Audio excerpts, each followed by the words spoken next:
Right, we'll wait for that squall to move through here. All right, thank you, Dan. Yep. And thank you for joining us here on WBZ. Our newscast continues at 7 over on our streaming service, CBS News Boston. Yep, you can also watch from your laptop, desktop, WBZ.com. On TV right now, CBS Mornings starts. Have a great New Year's Day.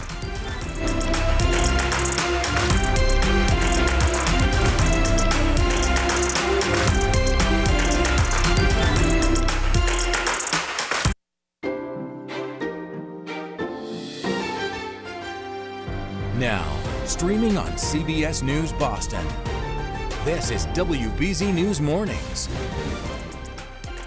Right now it's 7. Snow squalls moving through Worcester County, headed for Boston. Full forecast coming up.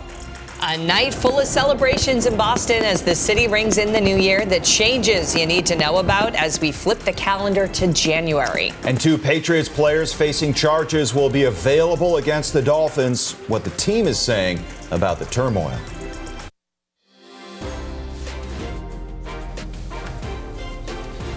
Good morning. Thanks for joining us and Happy New Year to you. It is Thursday, January 1st. I'm Chris Tanaka. I'm Brianna Pitts in for Paula Eben, and we are in a weather alert this morning to start 2026.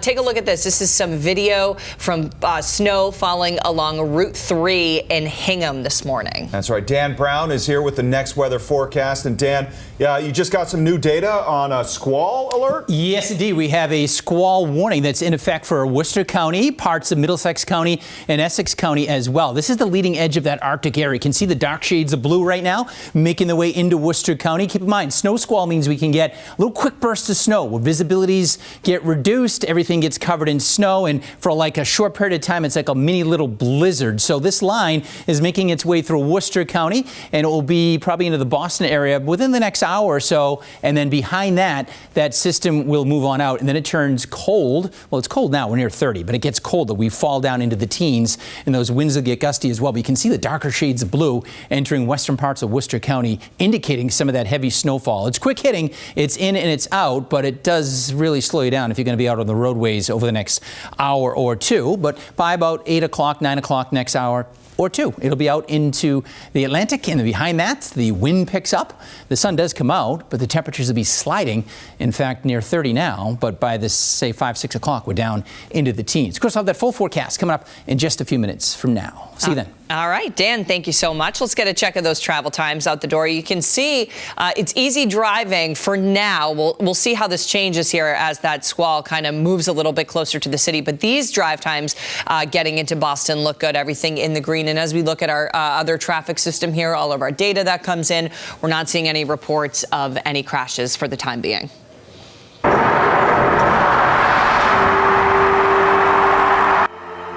Samir, that 26 looked like a 4. Yeah. About 1 million people packed into Times Square. Look at it. There it is again. They rung in the new year in New York City. You know, for the first time ever, the ball's going to drop a second time this year. It'll be lowered again on July 3rd to mark our nation's 250th anniversary. Of course, celebrations went off around the world. This is Dubai. They had a massive drone and light show when the clock struck midnight. London, as always, its annual fireworks display was held over the iconic London Eye, their giant Ferris wheel. There's plenty of creativity on display. Monroe, Wisconsin, they lowered a block of cheese. I mean, Monroe topping Dubai and London, saying, take that. Excuse me, that's a glittering block of cheese. Don't. Apologies. Very important. Don't sell it short. Very important detail. Back here at home, of course, Boston marked 50 years of its first night celebrations. Yeah, there were plenty of family-friendly activities, from fireworks to figure skating. WBZ's Anna Myler live near City Hall this morning with a look at the festivities and the changes in store for 2026. Good morning, Anna.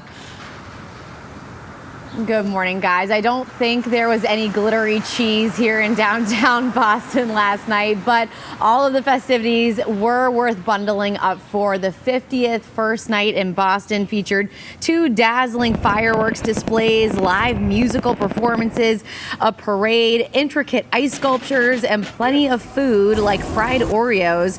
Security was tight and kept the crowd safe. For some, this is a long-standing family tradition, while others came out to experience the New Year's Eve magic for the very first time. This is absolutely amazing. First time here, absolutely loving it. I love all the older cars and just such high energy. I love all the kids. So now that 2026 is officially here, that does mean that there are some new laws going into effect in Massachusetts. So here's what you can expect this year. The Massachusetts Cannabis Commission approved regulations allowing on-site consumption. So dispensaries, lounges, and even yoga studios can apply to open pot cafes. Paid family and medical leave benefits are increasing from $1,170 a week to $1,230 a week. And if you're already thinking about warmer weather, starting April 1st, boat operators born in 1989 and beyond will need a valid boater safety certificate. Also, subsidies under the Affordable Care Act have now expired, so millions of Americans are bracing for higher health care costs in 2026. Live in Boston, Anna Myler, WBZ News. All right, Anna, thank you. And a new year also means new leadership in many communities. Today, Governor Healy will swear in mayors in Framingham, Newton, and Somerville. And New York's new mayor was sworn in just after midnight. Zohran Mamdani is the city's first Muslim and South Asian mayor, and he is also the youngest person to hold the office in more than 100 years. Well, our other big story this morning, the NFL says that both Stephon Diggs and Christian Barmore will be eligible to play while assault charges against them are under review. And yesterday we learned Barmore is accused of attacking his girlfriend inside his Mansfield home. And that announcement was made just a day after it was revealed that Diggs is facing similar charges. WBC's Levin Reed is live at Gillette Stadium with how the NFL and the Patriots are reacting to all of this. Lev? Christian Rihanna, before making it to the field before their first official practice this week as the team gets ready to take on the Miami Dolphins, the Patriots were faced with just a barrage of questions, and all of it about this week's off-the-field news, all of it regarding assault charges in two separate cases, one of them with Stephon Diggs and then the latest with Christian Barmore. We'll start with Barmore, and the Patriots defensive end is facing a misdemeanor charge on assault and battery on a family or household member. Court documents showed this stems from an incident on August 8th in Barmore's home in Mansfield. His on-and-off girlfriend told police that Barmore threw her to the ground and grabbed her shirt in the neck area. She said he was angry because the air conditioning was set at 70 degrees and he wanted it at 68. Barmore is scheduled for an arraignment on February 3rd. Yesterday was also the first day the players and coaches were asked questions about Stephon Diggs. He's accused of slapping and choking his former in-home chef after an alleged dispute over money owed to her. Now, head coach Mike Vrabel spoke to the media yesterday. He said the team knew of the allegations on both players before they were made public. Well, we always want to gather more information, but these are, we've been aware of these allegations. This wasn't yesterday and today isn't the first that we've, heard about them, and try to do everything in accordance with the league policy. And now, both players, through their lawyers, have denied all allegations, and both players they are not on the NFL Commissioner's exempt list, so they are scheduled to play on Sunday when the Pats take on the Dolphins here at Gillette Stadium at 4:25. At Gillette Stadium, I'm Levin Reed, WBZ News. All right, Lev, thanks for that. A Lowell man accused of trying to kill his stepfather is being held without bail. Prosecutors say Devon Savan shot his stepfather several times inside his home on South Walker Street Tuesday. Savan's brother was the one who called 911 saying they'd been arguing. Prosecutors describe what they say happened next. The defendant then leaves the kitchen, goes to his bedroom where he obtains his firearm, comes back into the kitchen, pushes his mom out of the way, and shoots his stepfather multiple times. Yeah, the stepfather is actually in critical condition. Savan is due back in court next week for a dangerousness hearing. President Trump says he is dropping his push to send National Guard troops to several American cities for now. The president previously said that he was sending troops to Chicago, Los Angeles, and Portland, Oregon to crack down on crime and immigration. He faced many legal challenges because governors are typically in control of the National Guard. Well, the 21-year-old woman killed in a Christmas Eve house fire is being honored this weekend. Kayla Corrigan will be remembered in a prayer service Sunday at Newton Country Day School. Corrigan graduated from there in 2022 and was a senior at Syracuse University. She was visiting home for the holidays when that deadly fire broke out. Well, just ahead this morning on CBS News Boston, plans moving forward to build a new stadium for the New England Revolution. The details and what's next. WBZ's Next Weather Alert is brought to you by Safety Insurance.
All right, everyone, 7:12 on the first day of 2026 here. We have high hopes for this new year ahead. We have Dan Brown in with us this morning. Dan, weather department here. We got a snow squall moving through. We do. And that could be really tough for people who happen to be caught in this out on the roads. Yeah, that's right. It's not that it dumps a tremendous amount of snow, but the problem is it can dump like a half inch of snow in like 15 minutes. It's almost like a little mini blizzard that lasts for a brief period of time. But yeah, that can reduce visibilities and it can really make roads slick, especially with the cold temperatures as well. Right now, it's carving a path through Worcester County towards Webster and right along Interstate 395 as it makes its way down into Connecticut. You can see the box here that's in orange, which includes Worcester County, parts of Middlesex County, and Essex County as well. This is until 7:30, but the reality of it is, if this holds together, it'd be in Boston probably in the next hour. Once this goes through, that's the end of the snow threat. And then the wind will start to ramp up and the temperatures will start to slide behind that system. Right now in Boston, we're at 31 degrees, but notice off to the west, orange is down to 24. They're on the other side of the front, and the wind is picked up as well on the other side of the front. So the winds will get gusty to about 30 miles per hour. It feels like it's 22 in Boston, but look at it orange, it feels like it's 11. So those winds will be cranking and, well, the wind chills will be going down. Here's your futurecast showing the snow showers and squalls moving through over the next couple of hours. Last to clear will be out across the Cape. And then the sun will come out and that wind will be busy. It's going to be a bitterly cold afternoon. And if you have plans tonight, I know a lot of us went out last night. Well, tonight's going to be a cold one. It's going to stay blustery with temperatures, feel like temperatures down near zero by tomorrow morning. So a coating to an inch for a lot of us. The Cape and the Islands, a couple of inches, 1 to 3. And Worcester County, parts of Worcester County, 1 to 3 as well. But as that squall line goes through, we could pick up a quick half inch or so, and then we're done. Look how cold it is off to the west. That's where our flow is coming from, the north and the west. And and that will keep us cold for the next few days anyway. So for today, temperatures will be mildest or warmest, so to speak, right now, and then they hold steady and slowly slide as we get deeper into the afternoon and into the evening. And the wind will gust about between 25 and 35 miles per hour, bringing those feel-like temperatures down. So feel-like temperatures will be falling into the teens in single digits as we head into the evening. After that, well, the cold persists for the next several days, but I don't think it'll be quite as windy tomorrow and Saturday, although it's still going to be blustery. No big storms indicated, still no real big snowstorms at this point, we're thinking. And in fact, by the middle of next week, temperatures will start to moderate a bit at that time. So the next 3 days, tomorrow, sun and clouds, 26, but wind chills in the teens. Saturday, high of about 30. And then Sunday, we might have a snow shower or two in the morning, but it's not going to amount to a whole lot. That does not look like a big storm. And in fact, out at Gillette Stadium for the Patriots and Dolphins game, the final game of the regular season, it'll likely be in the 20s. Again, maybe a snow shower in the morning. I'm thinking it's going to be dry. It'll be a little blustery, so certainly bundle up if you are heading to the game. Those wind chills will be in the teens. So cold and generally dry. That's going to be the theme as we go through the next several days. But notice, yeah, snow shower Sunday and Monday, no big storms. But behind that, we actually moderate for your Tuesday and Wednesday. All right, just a quick reminder that the WBZ Next Weather Team has launched a new platform for our weather watchers to visit. Whether you're a new weather watcher or a current weather watcher, you have to sign up. So visit our website to register. It's at wbz.com/WWN. And especially on a day like today when we have the snow coming through, those reports are always much appreciated for sure. By the way, you just have to follow the directions, and can't wait to hear from you. All right, perfect. Yep. Dan, thank you. Hey, breaking overnight, dozens of people are presumed dead. About 100 people are injured. This is after an explosion at an upscale ski resort in Switzerland. We're told it broke out at a bar on the grounds around 1:30 a.m. local time. Police have not released exact numbers of casualties, but they do say many people are being treated for burns. The cause of that explosion remains unclear. Well, Animal Control are asking for the public's help as they investigate a number of bird deaths in Dedham. They say the animals' bodies were found on the ice at Mother Brook Reservation. They appear to have been dumped from a bridge along Sawmill Lane last weekend. Anyone with information is asked to reach out to Animal Control. Well, a federal judge has ruled in favor of a Lexington Public Schools parent who wanted to opt their child out of lessons involving LGBTQ-related material. That's according to the Boston Globe. The father had argued the district violated his constitutional rights by showing his 5-year-old books featuring same-sex couples. This follows a Supreme Court ruling giving parents the right to opt their children out of lessons based on their religious beliefs.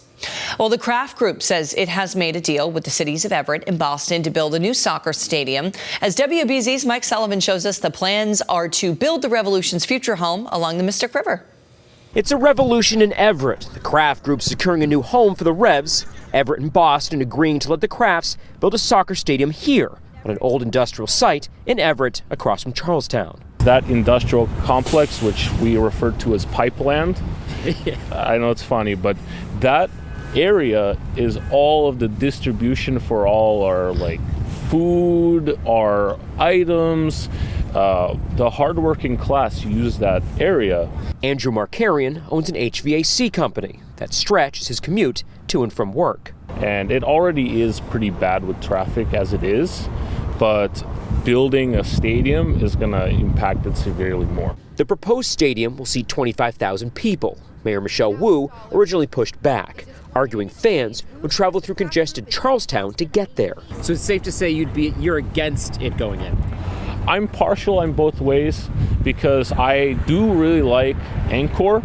It's kind of a nice attraction. It's and a nice thing just to. Another attraction. Yeah, but where they're putting it is very bad. In a statement, the Kraft Group said they will invest in extensive traffic and transportation improvements, as well as undertake environmental remediation and demolition of the old plant. Mayor Wu says the city fought hard to secure a fair agreement. Now she believes it will improve the blighted area. Obviously, the economics are going to be good for the area. Henry Consigli lives in the area. While he believes tax revenue and peripheral businesses will get a bump, like many, he continues to question at what cost. Well, like everything else, I think traffic's going to be the main issue. In Everett, I'm Mike Sullivan, WBZ News. Well, the Bruins had a late game trying to break a 6-game losing streak while taking on the Oilers in Edmonton last night. Bruins strike first with David Pastrnak, the power play goal in the first period. He got an assist in the second, and just after the clock struck midnight in Edmonton, he scored another goal in the third. Bees go on to win it 6-2. They'll take on the Canucks for another late game Saturday night. Just ahead this morning on CBS News Boston, you don't have to be good at skating to hit the ice. We're going to show you the Massachusetts club that has reached new heights of popularity.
Well, the Winter Olympics are about 5 weeks away, and the world's top curling athletes will be on the ice in Italy, hoping to bring home a medal for their country. Here in Boston, people have been playing the sport since the mid-1800s. In today's It Happens Here flashback, I take you to a local nonprofit curling club that is exploding in popularity. It happens here, Wayland, the halfway point between Boston and Worcester. Steven Tyler held a concert at Wayland High School in 1973 before Aerosmith became famous. And Broomstone's curling club is pretty famous in its own right. It's one of the largest curling clubs in the country. That's President Rich Collier, and he says the community aspect of the sport is what really draws people in. The place is full, the bar is hopping, there's people out on the ice. We call it broom stacking. I mean, it's just a term for being social, and that's really built into the sport. Okay, what are these called again? Grippers. The club currently has about 400 members, so we had to try it out for ourselves. Ooh, it's cold. Broomstones has 4 sheets of ice, so there is plenty of room to play. And I got my very own sheet to practice what's called delivering. I want you to practice this is just the lunge, okay? All right, I'm lunge. I should have done more Pilates. That's the idea. Yep, that's the idea. Okay. Turns out doing a lunge on the ice while balancing, while pushing a 42-pound granite stone and landing it in the bullseye is sort of really hard. And that's just one part of curling. Enter sweeping. This part looks chaotic, but it's really important. It reduces the friction between the stone and the ice, allowing it to travel farther and straighter. Okay, that was way harder. The team with the most stones closest to or in the center of the house wins. Right on the center. The great thing about curling, you can play at any age. It really brings a lot of people together. It is truly amazing. It's a very social sport. Of course, you can play it all winter long. And who wouldn't want a winter sport? And you never know who you might meet.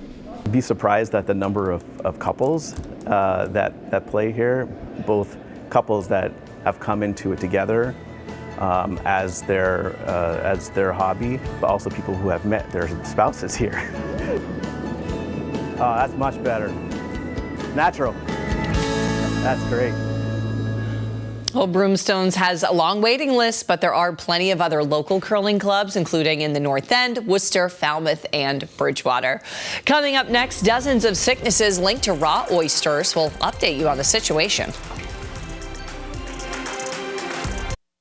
It Happens Here is brought to you by Safety Insurance. We'll help you manage life's storms.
You're watching WBZ News.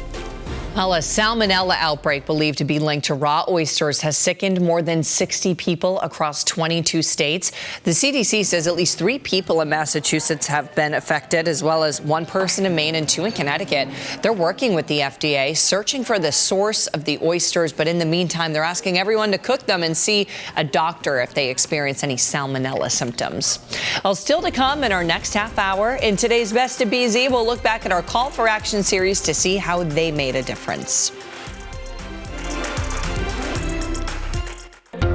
CBS News Boston is now streaming live on our YouTube channel every morning from 7 to 10 a.m. So if you're watching us streaming on YouTube, please like and subscribe to our channel, CBS News Boston.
Now, streaming on CBS News Boston.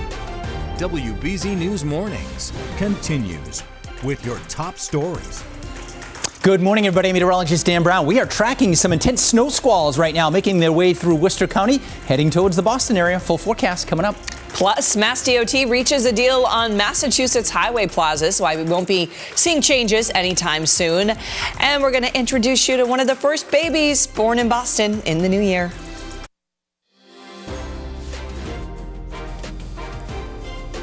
Well, welcome back, everyone. I'm Brianna Pitts. We are starting the new year in a next weather alert this morning. We've had snow falling since midnight last night as we take a look over the city here. A beautiful shot. Dan Brown is in this morning to get a check of the forecast. And Dan, we're in this alert, and you are closely watching a snow squall moving through. Bree, that's right. Yeah, we've been watching this snow squall make its way across western Mass, now making its way into Worcester County. In fact, the National Weather Service has just extended the snow squall warning now to include greater Boston, as this squall is making its way right now, approaching 495. And keep in mind, a snow squall basically is an intense band of snow where it can drop maybe a half an inch to an inch of snow in like 20 minutes. So it's almost like a mini blizzard. You get caught in one of these, the visibilities are down, and of course, road conditions can go downhill really fast. So this is making its way through Worcester County now, approaching Middlesex County. It'll be probably in the Boston area within the next hour or so. And then it's out. Behind that, we're going to be turning windy and we'll be turning colder behind this system. This is actually the leading edge of the colder air as it pushes on through. Temperature in Boston right now is 31 degrees, but on the other side of the front, we are down into the lower 20s, and the wind is picking up as well. We've received anywhere between about 1 to 3 inches of snow, with a couple of inches across the Cape. Boston, some thick coatings, but we'll drop a quick half inch to an inch from that squall. Then it pushes out. We'll see the sunshine working on in, but it's kind of ineffective sunshine because with the winds and the falling temperatures, boy, it is going to be a cold afternoon. In fact, temps later in the day near 20, and those wind chills are going to be down into the single digits. And again, 1 to 3 south of Boston, Cape Cod and the islands, a little bit across Worcester County as well. A lot of us picking up a coating to an inch. We could pick up a quick half inch as that squall moves on through. Of course, we'll have the full forecast taking us through, well, the first few days of the new year. Bree, back over to you. All right. Thank you, Dan. Well, a big party in Boston. City celebrated its 50th first night to ring in 2026. It included 2 fireworks shows, ice sculptures, plenty of other activities. It was just one of many celebrations helping to turn the calendar to a new year. Kamal Afzali is in London with a look at the festivities and reflections that happened around the globe. A stunning fireworks show over Sydney to ring in the new year. An hour before, crowds fell silent to honour the 15 victims of last month's deadly shooting attack at Bondi Beach. Hong Kong said goodbye to 2025 with a scaled-back celebration, a month after a tragic high-rise fire killed more than 150 people. In Beijing, revelers braved sub-zero temperatures at China's Great Wall to watch a light show count down to 2026. Light and fireworks lit up the skies from Dubai to Egypt's pyramids, from the Arc de Triomphe in Paris to the Thames River in London. But at Kiev's Independence Square, lights were dimmed at midnight for a nation still at war. Across the Atlantic in the US, Americans from sea to shining sea ushered in the nation's 250th anniversary year. The iconic crystal ball over New York's Times Square was lit up red, white and blue to commemorate the milestone. While in the nation's capital, images celebrating the country's history were projected onto the Washington Monument. Kamal Afzali, CBS News, London.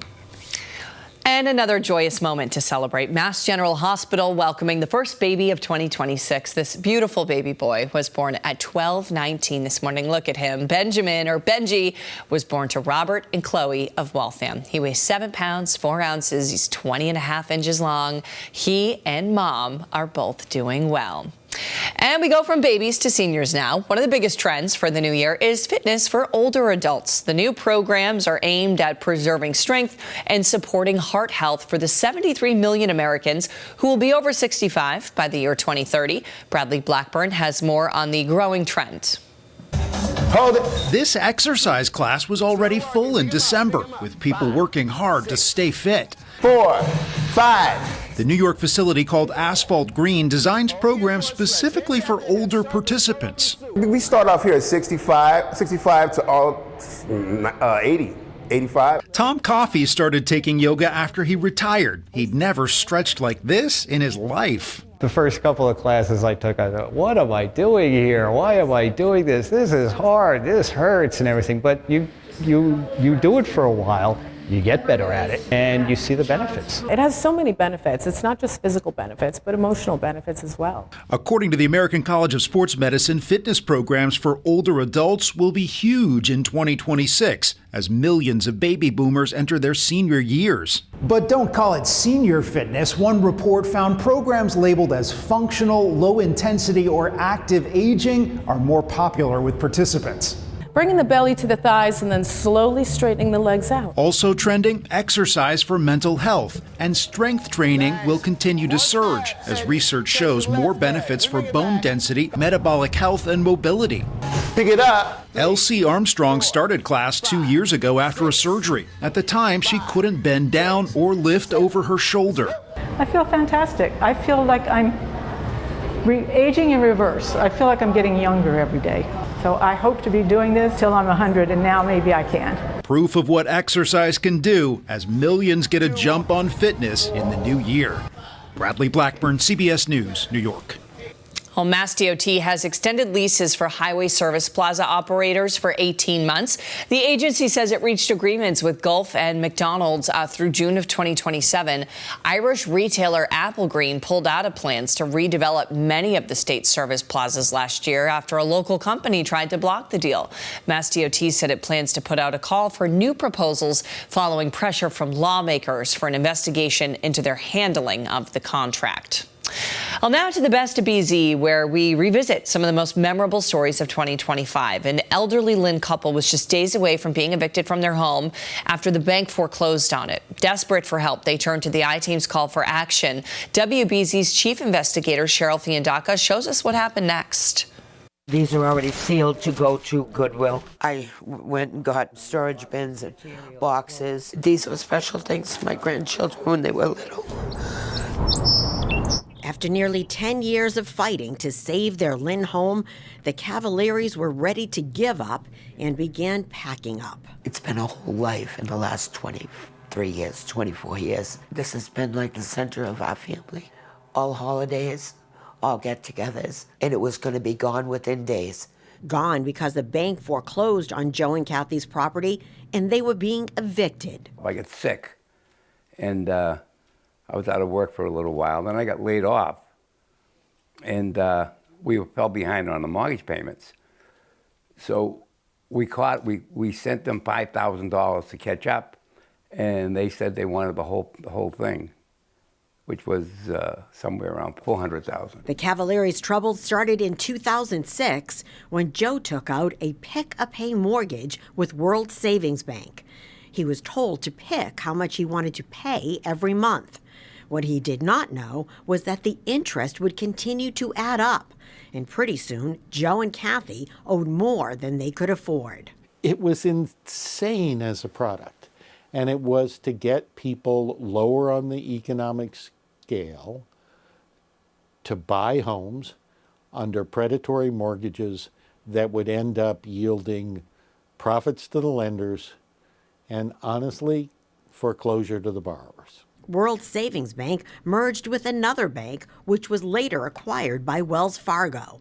By then, the Cavalieris were unable to make their mortgage payments, and Wells Fargo foreclosed on their home. It was really scary. The ceiling was leaking up here. I was afraid what it might do to my husband. We're living on Social Security. I don't have a 401k.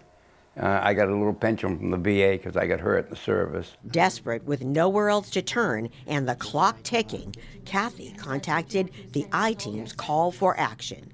When you ever called me and said send the paperwork, and then when you got back to me, I cried. After the I-Team got involved and contacted Wells Fargo, the bank decided to give the property back to Joe and Kathy. Thank God for you.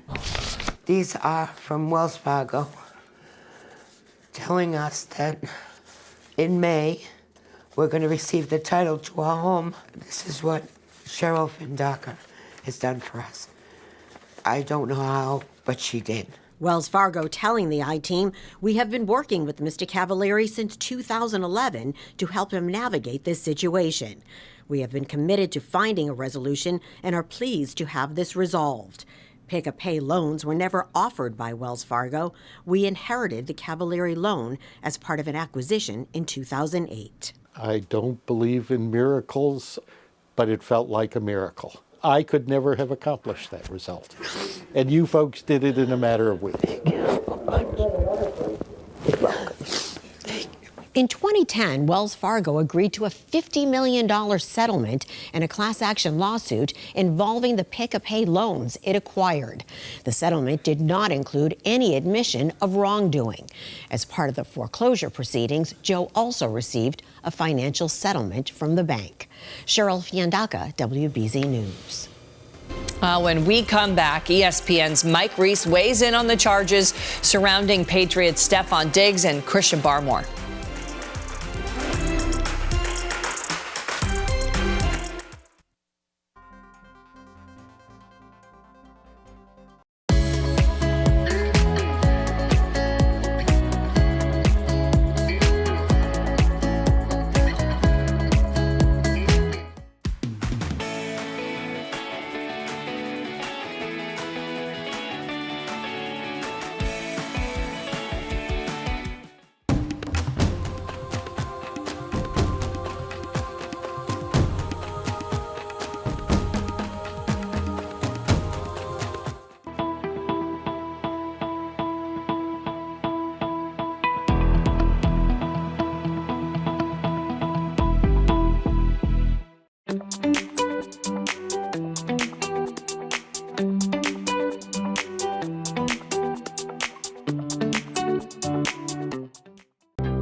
Happy New Year, everyone, here, 7:42 on January 1st as we take a look over the city. It looks beautiful out there with the snow that has fallen.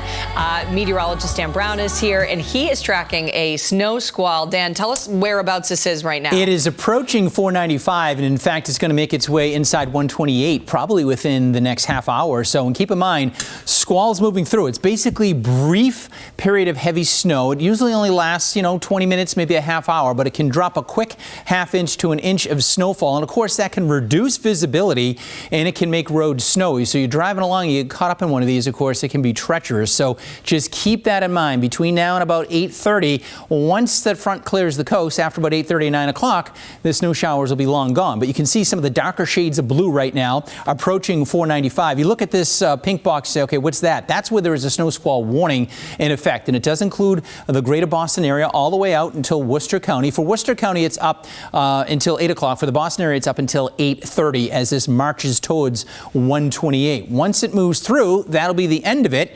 The sun will come out and we will see clearing skies, and temperatures are going to be falling, though. It's about the cold and the wind behind this system. I mean, winds will gust about 30 or 35. We're not expecting damaging winds, but of course, that's going to make it feel a lot colder. We're actually sitting at our high temperature of the day. We're sitting at 31 right now in Boston. It's 30 in Norwood, 20s off to the north and west. Temperatures, though, are kind of backwards today. Highs now, and then they slide as the day goes on. So this brings us about 9 o'clock. I think by then, snow showers and squalls will be out across the Cape. After that, they'll push on out, and we'll see that sunshine working on in. But those winds coming in out of the northwest, you're going to feel it. Those feel like temperatures are going to be down to near zero later today and as we go into tonight. And that's going to be the theme the next couple of days. It's going to be blustery and it will be cold. So over the next few hours, through about 9 o'clock, that's when we have the snow threat. Notice your temps as the sun comes out. 11 o'clock, mid-20s with sun.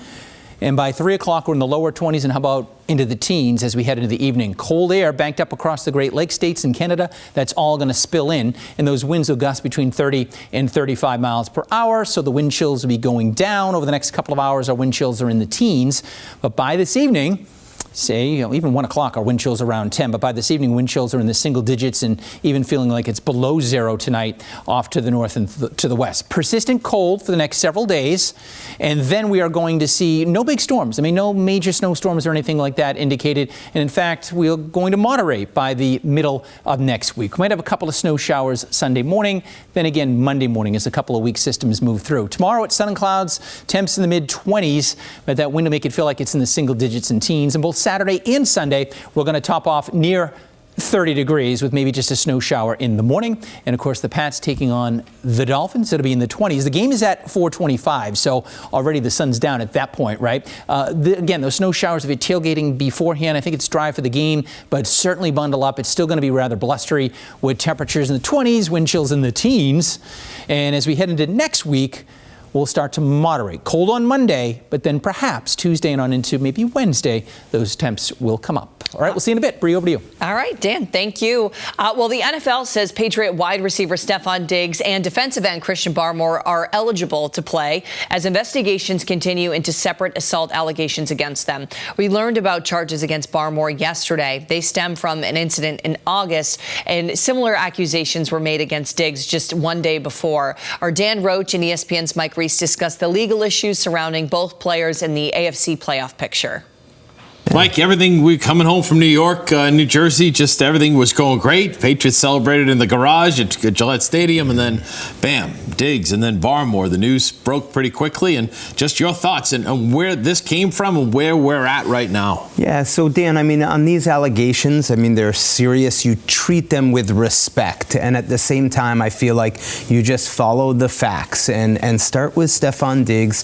Stefon Diggs has not been arrested. He has not been arraigned.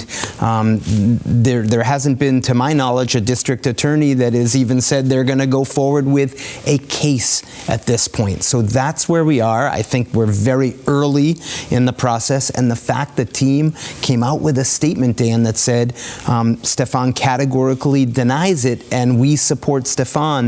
I think they feel like that he's going to be fine, ultimately. And how do you think this was taken by the team? And how do you think it was taken by Diggs, too? He showed a lot of pride. He was nearly in tears the other day at the Jets game, saying that he 30 yards from 1,000 yards, he didn't care. All he wants to do is win. Yeah, I think Dan, seeing him around in the locker room, you were in there with me, and he was in there. He wasn't hiding. Yeah. He didn't talk to us, but I think that was felt like that was more based on maybe his counsel's advice at this point. To not hold his sort of regular Wednesday chat with us. You heard Drake May, that he led the team. He was still giving the speech. So I think for Stefon Diggs, just watching him, felt like business as usual from a football standpoint. Christian Barmore was a little bit tougher one to read, Dan, because he wasn't around. Mike Vrabel saying he had an illness, and that report, the police report, that felt like it had a little more weight to me than the Stefon Diggs more than just one. a dispute. That was more, So again, but it's all with respect. I think that's the way we look at it for now, and just kind of see what happens as we go forward. In the meantime, the Pats clinched the AFC East title last weekend. Their first since 2019, but heading into the regular season finale, their playoff seeding still up in the air. First of all, congrats on the AFC East. Just the thought on accomplishing that goal and now going forward. Yeah, it's huge. That was one of the goals that we set forth. But like Coach Vrabel said in the team meeting today, it's a goal. You check the box and you move forward. So it's we still have a lot we want to accomplish still out there, and so we just got to take it one day at a time. And still not knowing you're a 1, 2, or 3 seed going into the last game. I mean, at the end of the day, we're just focusing on Miami. We get the W here and everything, and then everything else will play its way out. So just controlling what we control is the main thing. All right, Mike, I think they're all looking to just beat Miami because they really don't have much control other than to beat the Dolphins and wait and see. Denver has a chance, but the Chargers not playing Justin Herbert. I think rightly so by Jim Harbaugh as Herbert has been banged up. So we'll see Trey Lance. What are you thinking? How do you think it's going to all shake out here? Yeah, so Mike Vrabel says they're going to play the starters and the healthy starters. And Dan, you were down there, and there was a long list of players that did not practice, including Hunter Henry, the tight end, being being one of them. 7. 7, right? So I think it's a balance here. You know, you're playing to win. The number 2 is, well, the number 1 is really what you want, but the number 2 is what you control. Play the healthy starters and adjust accordingly. You know, if you get to halftime and the Broncos are down 30-0 to the Chargers, maybe you pull a few more guys. You know, there's only so many you can pull, but I think you just try to be smart and nimble, you know, with how you handle it. And I just think it's so wide open, Mike, that the playoffs, you can throw a blanket over everybody. I don't know how much home and field advantage unless you go to Denver for the AFC Championship. I don't know how anything, you know, works. And that's the way I feel, Dan. And I want to ask you this question. You know, for me, if you're talking, you could face the Chargers, you could face the Bills or the Texans. I think they're all tough. I want to get your opinion. I think the Chargers would be the team I'd want to see because the Bills can run the ball. We know that. And they have Josh Allen. And Houston has that defense. Yes. But although I think the game plan the Chargers had against Houston was terrible. You know, Jim Harbaugh's taking Herbert, throwing 20 yards down the field. What are you doing? Well, try that against the Patriots. Yes, let Drake, you know, beat you with the blitz. That's right. Beat the blitz. So. But you and me are similar. We like the Chargers. Yeah, exactly. All right, coming up after the break, we're going to hear from some Hollywood actors what their New Year's resolutions are.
You're watching WBZ News.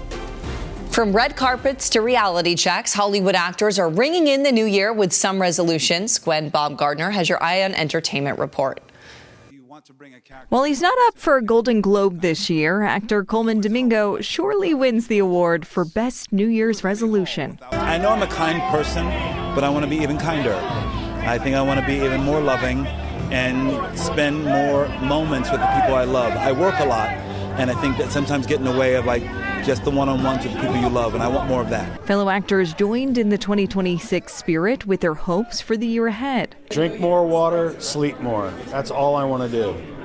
I want to get better night's sleep. It really comes down to drinking more wine, and I think that's my resolution. Mine usually always revolves around like new work goals.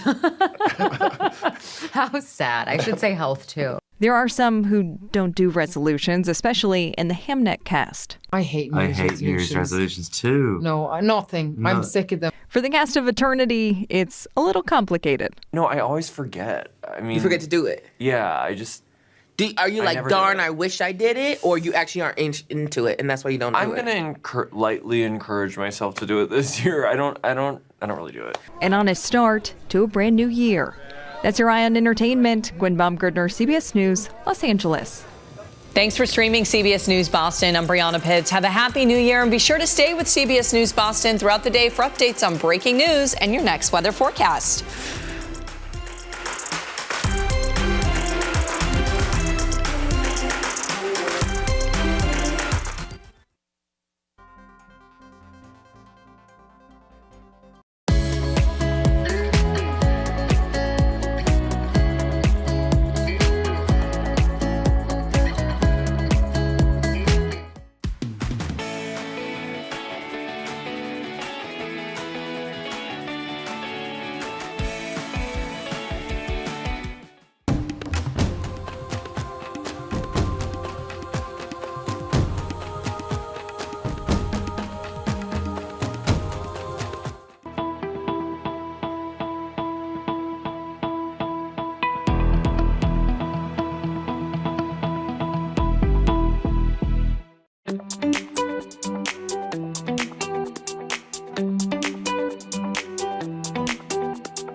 Good morning, everybody, and Happy New Year. I'm meteorologist Dan Brown. Time right now is 7:56. We are tracking snow showers and squalls making the way into the Boston area right now. In fact, we're under a high squall warning, I should say, a snow squall warning until 8:30. So quick snow and then it's out, but be careful because it's going to drop about a ½ inch to an inch of snow and it's going to reduce visibilities. After that, it's windy and cold for later today, tomorrow, and as we head into the weekend. Bree, over to you. All right, Dan, our top story, a man is in the hospital with life-threatening injuries after being hit by a car in Dorchester. Emergency crews responded to the corner of Dudley and Belden Streets around 2:30 yesterday afternoon. The driver did stay on scene.